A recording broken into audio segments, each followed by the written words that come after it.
Hey, it's JC1424 once again with Gran Turismo PSP, and this is going to be another Gran Turismo PSP Hot Lap. In the last episode, we took the 1963 Chevrolet Corvette Coupe to the sports car version of Infineon Raceway. In this episode, we're taking the 2003 Saleen S7 to the forward version of Seattle Circuit. So they spawn you one corner before the hardest corner on the entire track, which is kind of annoying because you have to go through it twice. But this car is very loose, and I'll tell you about this corner. You kind of have to get lucky. You have to time it perfectly. Letting off the gas is one thing that really helps. Try to be 132 miles per hour at the starting line.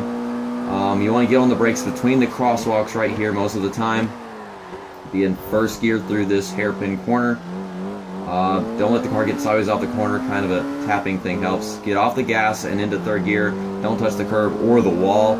Never touch the wall at least. And let out the gas as you're flying through the air and shift into fourth while you're airborne. Get on the brakes right about here and shift down to second.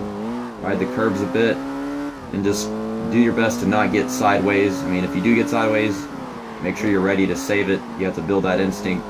Shift into third, and this part of the track is kind of tight, but you just got to make sure you're not getting sideways, because while you're also tight, you can get sideways. Shift down to first gear and then quickly get back into second gear with outlet. See, the car's gonna get sideways, but you have to jerk it back, and it's kind of an instinct you have to build up around the track.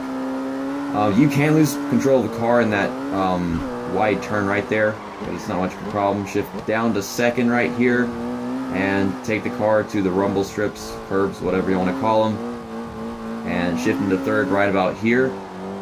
Once again, just the curbs, rumble strips. Get down to second gear in time. Don't let the car get sideways off the corner. It can really slow down your lap times if you get sideways off the corners. Just time this perfectly and let out the gas and all if you have to. And our lap time, 1 minute and 33 seconds and 3/1000th of a second. Now let's take a look at this from the dynamic camera angles. Start!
This car's rear end is a real ass.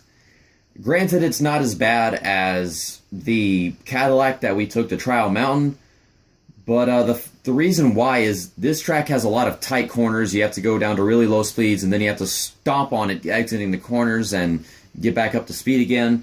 So the speed is all over the place, and it's just really sideways whenever you're trying to get back into gear.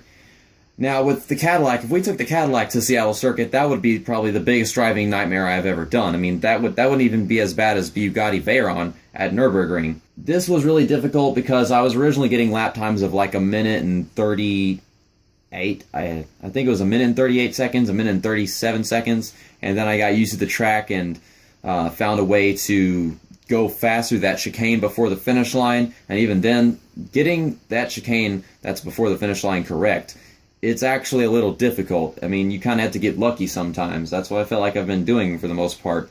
But I mean, I feel like after I go through it the first time, before I start my lap and I come back, whenever I come back, I feel like I'm always just ready for it after doing the rest of the lap.